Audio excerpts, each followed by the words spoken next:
ব্যাধি বাই হুমায়ূন আহমেদ। ভদ্রলোকের নাম রকিবউদ্দিন ভূঁইয়া। ভূঁইয়া গ্রুপ অব ইন্ডাস্ট্রিজের মালিক। কোটিপতি কিংবা কোটিপতির উপরে যদি কোনো পতি থাকে, সেই পতি। ভদ্রলোকের সঙ্গে কোথায় পরিচয় হয়েছিল মনে নেই। কোনো পার্টি-টার্টি হবে। এই জাতীয় লোকদের সঙ্গে পার্টি ছাড়া দেখা হয় না। ভদ্রলোক বিনয়ী, কথা বলেন সুন্দর করে। তারপরেও তাকে আমার পছন্দ হয়নি। অসম্ভব বিত্তবান মানুষদের ভেতর চাপা অহংকার থাকে। তাদের বিনয়, ভদ্র ব্যবহার, সুন্দর কথাবার্তাতেও সেই অহংকার ঢাকা পড়ে না। নাটকের আবহ সঙ্গীতের মতো তাদের অহংকার সঙ্গীত সবসময় বাজতে থাকে। এই জাতীয় লোকদের আমি দ্রুত ভুলে যেতে চেষ্টা করি। রকিবউদ্দিন ভূঁইয়াকে আমি সম্ভবত সেই কারণেই ভুলে গিয়েছিলাম। চিটাগাং নিউ মার্কেটের দোতলায় তার সঙ্গে দেখা হলো। আমি তাকে চিনতে পারলাম না। তিনি খানিকটা বিস্ময়ের সঙ্গে বললেন, চিনতে পারছেন না? আমি রকিবউদ্দিন ভূঁইয়া। আমি বললাম, ঠিক মনে করতে পারছি না।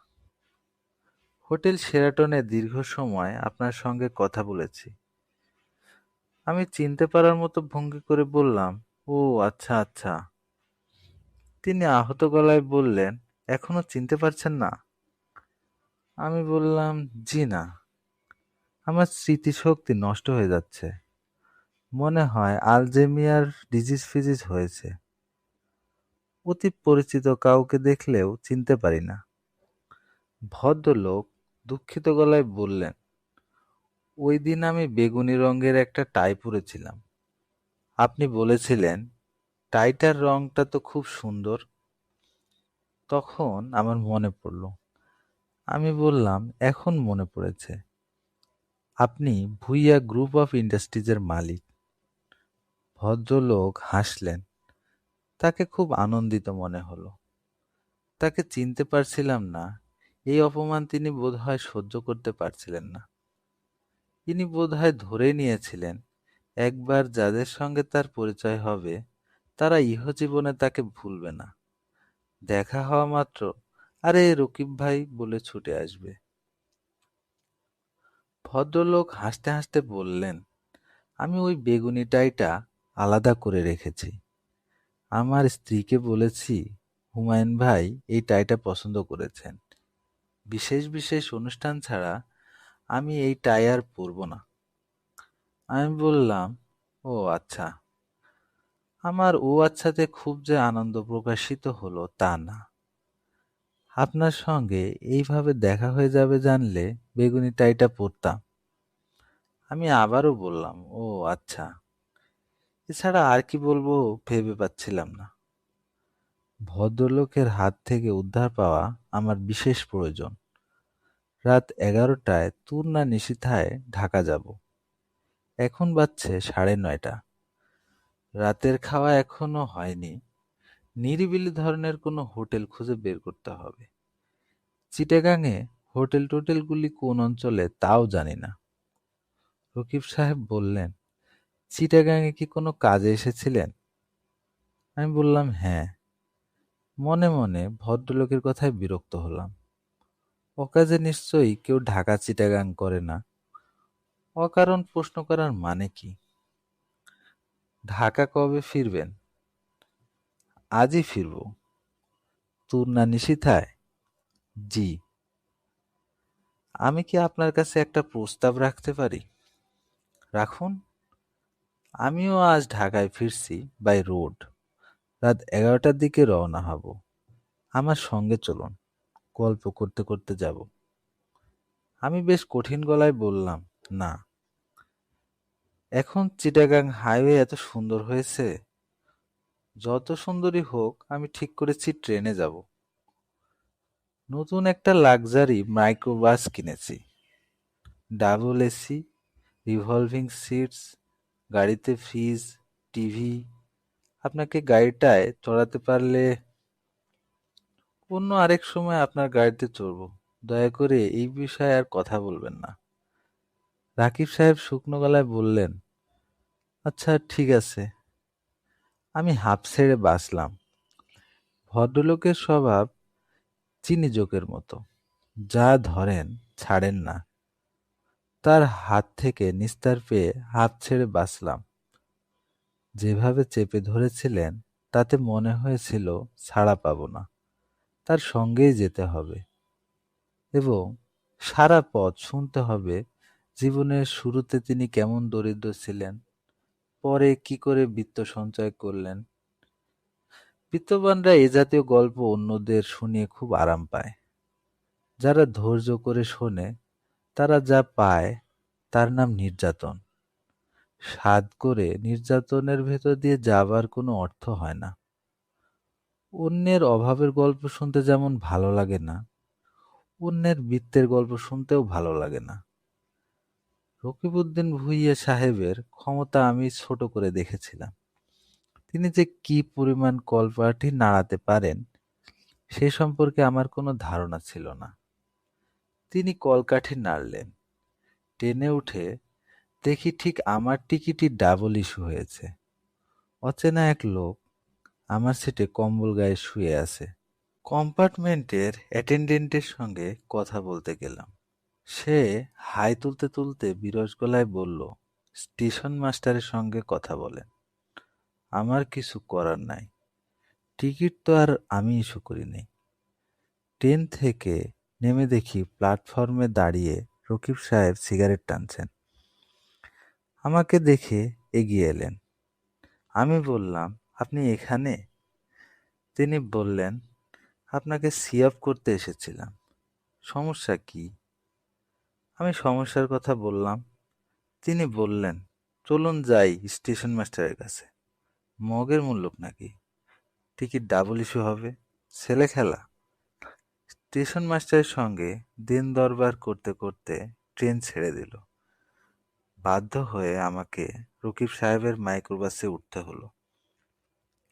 মাইক্রোবাস ছাড়ার সঙ্গে সঙ্গে আমার মনে হলো ট্রেনের পুরো ব্যাপারটা ভদ্রলোকের সাজানো। ডাবল টিকিট তার কারণেই ইস্যু হয়েছে। তিনি আমাকে তার মাইক্রোবাসে নিয়ে যেতে চেয়েছিলেন, শেষ পর্যন্ত তাই করেছেন। আমার মনটা খারাপ হয়ে গেল। রকিব সাহেব, জি। ট্রেনের পুরো ব্যাপারটা আপনার সাজানো, তাই না? জি। এটা কেন করলেন? আপনাকে একটা গল্প বলতে চাচ্ছিলাম, সুযোগ পাচ্ছিলাম না, কাজেই সুযোগ তৈরি করে নিয়েছি। আমার ধারণা আপনি আমার উপর রাগ করেছেন, হয়তোবা কিছুটা ঘৃণাও বোধ করছেন। তারপরেও আপনাকে গল্পটা শোনাবো। কি গল্প? কিভাবে পথের ফকির থেকে কোটিপতি হলেন সেই গল্প? জি না, সেই গল্প আমি কারো সঙ্গেই করি না। আমাকে যে গল্প করতে যাচ্ছেন সেটা কি সবার সঙ্গেই করেন? জি না। আমার স্ত্রীকে বলার চেষ্টা করেছিলাম, সে পুরো গল্প মন দিয়ে শোনেনি। গল্পের মাঝখানে চা বানাতে গেছে, তার বান্ধবীকে টেলিফোন করেছে, ড্রাইভারকে পাঠিয়েছে ডিম কিনতে। তারপর থেকে আর কাউকে গল্পটা বলার চেষ্টা করিনি। আমি এমন একজন কাউকে চাচ্ছিলাম যে আমার গল্প মন দিয়ে শুনবে। ধরে নেয়া যেতে পারে আপনি এই গল্পের প্রথম এবং হয়তোবা শেষ শ্রোতা। শুরু করুন আপনার গল্প। গাড়ি চলছে প্রায় ৮০ কিলোমিটার বেগে। রাস্তায় প্রচুর ট্রাফিক। রকিব সাহেব স্টিয়ারিং ধরে বসে আছেন, আমি বসেছি তার পাশে। গাড়িতে তৃতীয় ব্যক্তি নেই। আমি বললাম, আপনি কি গাড়ি চালাতে চালাতেই গল্প বলবেন? ভদ্রলোক হাসি মুখে বললেন, হ্যাঁ। আপনার ভয়ের কোনো কারণ নেই, আমি খুব ভালো ড্রাইভার, চোখ বন্ধ করেও গাড়ি চালাতে পারি। তারপরেও সাবধানের মার নেই। আপনি সিট বেল্ট বেঁধে নিন। আমি সিট বেল্ট বাঁধলাম। আপনার বাঁ পাশে হ্যাঙ্গারে চায়ের ফ্লাস্ক ঝুলছে। আপনি চা পছন্দ করেন, এই জন্যেই নিজে দাঁড়িয়ে থেকে চা বানিয়ে এনেছি। রকিব সাহেব সিগারেট ধরালেন। তার দুহাত স্টিয়ারিং হুইলে। এর মধ্যেই গল্প শুরু হলো। ঠোঁটে সিগারেট নিয়ে গল্প বলতে এই প্রথম কাউকে দেখছি। আমার তখন ৮ বছর বয়স, ৯ও হতে পারে। ক্লাস 3-তে পড়ি। স্কুল গরমের ছুটি হয়েছে। আমি বাবার সঙ্গে বেড়াতে যাচ্ছি বরিশাল। আমার বাবা দরিদ্র মানুষ ছিলেন, কিন্তু তার নেশা ছিল ঘুরে বেড়ানো। বাংলাদেশের হেন জায়গা নেই যে তিনি না গিয়েছেন। বাবা একা বেড়াতেই পছন্দ করতেন। মাঝে মাঝে আমি এবং আমার বড় ভাই তাকে এমনভাবে চেপে ধরতাম যে আমাদের সঙ্গে না নিয়ে তার উপায় থাকতো না। বাবার সঙ্গে যাবার সুযোগ বেশিরভাগ সময় আমার বড় ভাইয়ের ঘটতো। বাবা আমাকে সঙ্গে নিতে চাইতেন না, কারণ ছোটবেলায় বেশিরভাগ সময়ই আমি অসুস্থ থাকতাম। বাবার সঙ্গে বেড়াতে যাওয়া মানে প্রচুর হাঁটা। আমি একেবারেই হাঁটতে পারতাম না। ছেলে কোলে নিয়ে ঘুরে বেড়ানোর কোনো আনন্দ নেই। কাজেই বাবা নানান অজুহাতে আমাকে বাতিল করে দিতেন। সেবার কেন জানি নিজ থেকেই তিনি আমাকে সঙ্গে নিতে রাজি হলেন। মা ছাড়তে রাজি হলেন না। আমি মাত্র ১ সপ্তাহ জ্বর থেকে উঠেছি। শরীর খুব দুর্বল। এমন রুগ্ন অসুস্থ ছেলেকে মা ছাড়বেন না। কান্নাকাটি করে মার অনুমতি আদায় করলাম এবং এক সন্ধ্যায় হাসিমুখে বাবার হাত ধরে বরিশাল যাবার স্টিমারে উঠলাম। স্টিমারের নাম অস্ট্রিচ। বিশাল এক স্টিমার, যেন পানির উপর ভাসমান ছোটখাটো এক শহর। স্টিমারে করে এই প্রথম আমার বাইরে কোথাও যাওয়া। আমি একেবারে অভিভূত হয়ে পড়লাম। স্টিমার ছাড়ার পর বাবা আমাকে কোলে নিয়ে ঘুরে ঘুরে সব দেখালেন। First class cabin, deck, restaurant, পানিঘর, ইঞ্জিন ঘর। ইঞ্জিন ঘর দেখে আমি হতভম্ব। প্রকাণ্ড একটা ঘরের এ মাথা থেকে ও মাথা পর্যন্ত হাজার হাজার হাতুড়ির মতো কি একটা যন্ত্র তালে তালে উঠছে আর নামছে। ভয়ঙ্কর শব্দ হচ্ছে। আমি ভেবে পাচ্ছি না, পৃথিবীর সপ্তম আশ্চর্যের তালিকায় স্টিমারের ইঞ্জিন ঘরের নাম নেই কেন? এ পৃথিবীতে এর চেয়ে আশ্চর্য আর কি হতে পারে? স্টিমারের হোটেলে রাতের খাবার খেলাম। ইলিশ মাছ, ভাত, বুটের ডাল। কি যে ভালো রান্না! শুধু খেতেই ইচ্ছা করে। ভরপেট খেয়ে ঘুম পেয়ে গেল। খাওয়ার পর বাবা বললেন, পান খাবি? মিষ্টি পান। আমি ঠোঁট লাল করে পান খেলাম। বাবা আমাকে কাঠের একটা বেঞ্চে শুইয়ে দিলেন। আমার মাথার নিচে দিলেন তার হ্যান্ডব্যাগ, গায়ে পাতলা একটা চাদর। বাবা বললেন, আরাম করে ঘুম দে, চাঁদপুর এলে ডেকে তুলব। দূর থেকে চাঁদপুর শহর দেখতে অসাধারণ লাগে। হাজার হাজার বাতি জ্বলে, বাতির ছায়া পড়ে পানিতে, দেখলে পাগল হয়ে যাবি। চাঁদপুর আসুক, আমি ডেকে তুলব। আমি বললাম, আচ্ছা। জার্নির সময় আমার ঘুম হয় না। আমি সারাক্ষণ তোর পাশে বসে থাকবো না। চাটা খাবো, ডেকে ঘুরবো, বুঝতে পারছিস? পারছি। হঠাৎ ঘুম ভেঙে যদি দেখিস আমি পাশে নেই, তাহলে আবার ভয় পাবি না তো? না। আমি একটু পরে পরে এসে তোর খোঁজ নিয়ে যাব। আচ্ছা। তোর যদি ঘুম ভেঙে যায় এখানেই থাকবি, আমার খোঁজে বের হবি না। আমি যেখানেই থাকি তোর কাছে চলে আসব। আচ্ছা। বেড়াতে এসে মজা পাচ্ছিস তো বাবা? পাচ্ছি। বেশি মজা পাচ্ছিস না অল্প মজা? বেশি মজা। বাবা আমার মাথায় হাত বুলিয়ে দিতে লাগলেন। আমি প্রায় সঙ্গে সঙ্গে ঘুমিয়ে পড়লাম। কতক্ষণ ঘুমিয়েছিলাম জানি না। ঘুম ভাঙল হইচই আর চিৎকারের শব্দে। জেগে উঠে দেখি স্টিমার থেমে আছে। খুব চেঁচামেচি হচ্ছে। আতঙ্কে অস্থির হয়ে বাবাকে খুঁজলাম। দেখি বাবা পাশে নেই। শুধু বাবা না, কেউই নেই। যে ঘরে শুয়েছিলাম সেই ঘরটা পুরো ফাঁকা। একা একা বসে থাকতে ভয় লাগছিল। বাবার নিষেধের কথা আর মনে রইল না। বের হলাম। স্টিমারের সব লোক ডেকের একদিকে ভিড় করেছে। মনে হচ্ছে সবাই একসঙ্গে কথা বলছে। লোকজনের কথাবার্তা থেকে বুঝলাম একটা বাচ্চা ডেক থেকে পানিতে পড়ে গেছে, তাকে উদ্ধারের চেষ্টা হচ্ছে।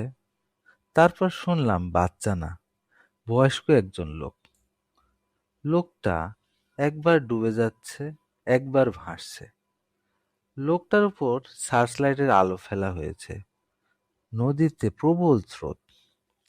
স্রোত কেটে লোকটা আসতে পারছে না। তার কাছে মোটা দড়ি ছুঁড়ে ফেলার চেষ্টা হচ্ছে। দড়ি সে পর্যন্ত যাচ্ছে না, বাতাসের ঝাপটায় অন্যদিকে চলে যাচ্ছে। কখন যে আমি নিজেই লোকটাকে এক নজর দেখার জন্যে রেলিংয়ের কাছে চলে এসেছি এবং নদীর প্রবল স্রোতের দিকে তাকিয়েছি নিজেই জানি না। কাউকে দেখা যাচ্ছে না, চারদিকে ঘন কালো পানি।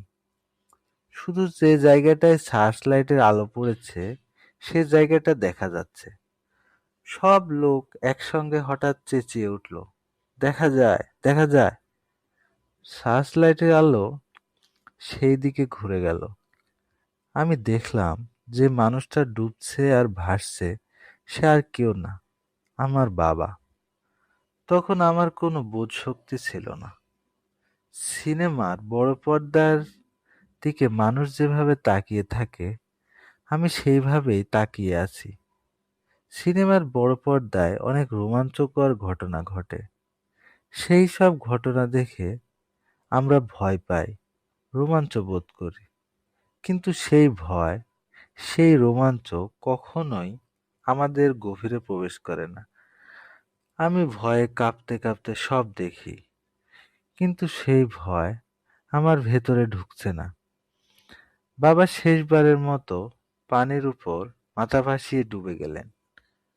ডুবে যাবার আগে আকাশ পাতাল চিৎকার করে ডাকলেন, বাবলু, বাবলু, ও বাবলু। বাবলু হচ্ছে আমার ডাক নাম। আর এই হলো আমার গল্প। আমি রকিব সাহেবের দিকে তাকালাম। তার কপাল বেয়ে টপ টপ করে পানি পড়ছে। তিনি বড় বড় নিঃশ্বাস ফেলছেন। মাইক্রোবাস চলছে প্রায় ১০০ কিলোমিটার বেগে। রকিব সাহেব ট্রাক, নাইট কোচ সব একের পর এক ওভারটেক করে যাচ্ছেন। স্পিড আরো বাড়ছে। রকিব সাহেব এক হাত স্টিয়ারিং হুইলে রেখে অন্য হাতে নির্বিকার ভঙ্গিতে সিগারেট ধরাতে ধরাতে শান্ত গলায় বললেন, গল্পটা আপনার কেমন লাগলো? আমি জবাব দিলাম না। রকিব সাহেব বললেন, আপনি খুব মন দিয়ে গল্পটা শুনেছেন, আপনাকে ধন্যবাদ। গল্পের শেষটা ইন্টারেস্টিং। শেষটা হচ্ছে, আমাকে অসহায় অবস্থায় রেখে বাবা মারা গেলেন। মৃত্যুর আগের মুহূর্ত পর্যন্ত তার মাথায় ছিলাম আমি, যে কারণে মৃত্যুর পরেও তিনি আমার সঙ্গে সেটে রইলেন এবং এখনো আছেন। আপনার কথা বুঝতে পারলাম না। অবিশ্বাস্য একটা ব্যাপার, বুঝতে না পারারই কথা। বাবা সবসময় আমার আশেপাশেই থাকেন। এই যে আমি গাড়ি চালাচ্ছি তিনি কিন্তু পেছনের সিটে বসে আছেন। যতবার আমি স্পিড দিচ্ছি ততবার বলছেন, বাবলু আস্তে চালা। আপনি তা শুনতে পারছেন না, আপনার শুনতে পারার কথাও না। আমি বিস্মিত হয়ে বললাম, ব্যাপারটা কি সাইকোলজিক্যাল না? রকিব সাহেব সিগারেটের ধোঁয়া ছাড়তে ছাড়তে বললেন, আমি জানি আপনি তাই বলবেন। যে কোনো সেন্সিবল মানুষই তাই বলবে। আমি নিজেও কিন্তু সেন্সিবল মানুষ এবং আমি জানি আসল ঘটনাটা কি। একবার কি হলো শুনুন। জাপান থেকে যাচ্ছি লস অ্যাঞ্জেলেস, থাই এয়ারে। রাতের ডিনার শেষ করে ঘুমাতে যাব, হঠাৎ শুনি বাবার গলা। বাবা বলছেন, বাবলু সিট বেল্ট বেঁধে নে, সামনে বিপদ। সিট বেল্ট বাঁধার তখন কথা না। প্লেনের যাত্রীরা সবাই রিল্যাক্স করছে, বড় পর্দায় ছবি দেখছে। আমি বাবার কথা শুনে সিট বেল্ট বাঁধলাম। তার কিছুক্ষণের মধ্যে প্লেন ভয়াবহ এক এয়ার পকেটে পড়ল। কত যাত্রী যে সিট থেকে ছিটকে পড়ল, ভয়ঙ্কর অবস্থা। প্লেন থেকে মে ডে ডিক্লেয়ার করা হয়েছিল। আপনার বাবা তাহলে বিপদে আপদে আপনাকে সতর্ক করে দেন? হ্যাঁ, করেন। ভালো তো। মোটেই ভালো না। উনি আমার জীবন অতিষ্ঠ করে তুলেছেন। অতি তুচ্ছ ব্যাপারেও উনি নাক গলান। একবার ব্যাংককে গিয়েছি। ব্যাংককের মাসাজ পার্লারের এত নামডাক। ভাবলাম দেখি ব্যাপারটা কি। ২০০০ বাহ দিয়ে টিকিট করলাম। পার্লারে ঢুকতে যাচ্ছি, হঠাৎ বাবা আমার কাঁধে হাত রেখে বললেন, বাবলু, ছি বাবা, এসব কি? মাসাজ না নিয়ে চলে এলাম। ২০০০ বাদ জলে গেল। বাবা ছিলেন স্কুল শিক্ষক। তিনি তার স্কুল শিক্ষকের চিন্তাভাবনা নিয়ে আমাকে নিয়ন্ত্রণ করেন। আমি তার কাছ থেকে মুক্তি চাই, স্বাধীনভাবে বাঁচতে চাই। তাকে যে এখন আমি কি পরিমাণে ঘৃণা করি তা আপনি কল্পনাও করতে পারবেন না। ঘৃণা করেন? অবশ্যই করি। আপনি হলেও করতেন। বাবার কারণে আমাকে গ্রামে হাই স্কুল দিতে হয়েছে, রাস্তা করে দিতে হয়েছে, এতিমখানা করতে হয়েছে। লোকে ভাবছে আমি বোধহয় ইলেকশন করব, গ্রাউন্ড ওয়ার্ক করছি। আসল ব্যাপার হলো আমার বাবা সারাক্ষণ কানের কাছে ঘ্যান ঘ্যান, স্কুল করে দে, কলেজ করে দে, এতিমখানা করে দে। অসহ্য। এখন ধরেছেন হাসপাতাল করতে হবে, ১০০ বেডের হাসপাতাল। ১০০ বেডের হাসপাতালে কত টাকা লাগে তা ওনার কল্পনার মধ্যেও নেই। টাকা গাছে ফলছে না, টাকা কষ্ট করে উপার্জন করতে হচ্ছে।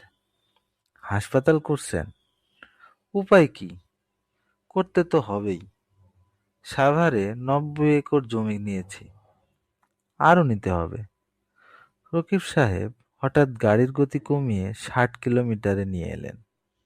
আমার দিকে তাকিয়ে লজ্জিত গলায় বললেন, স্পিড বেশি দেওয়ার জন্য বাবা দারুণ হইচই শুরু করেছেন। তারপর তিনি আমার দিকে ঝুঁকে এসে প্রায় ফিসফিস করে বললেন, যখন বাবার গলা শুনতে ইচ্ছা করে তখন আমি ইচ্ছা করে স্পিড দেই। Dangerous turning. বাবা ধমক দেন।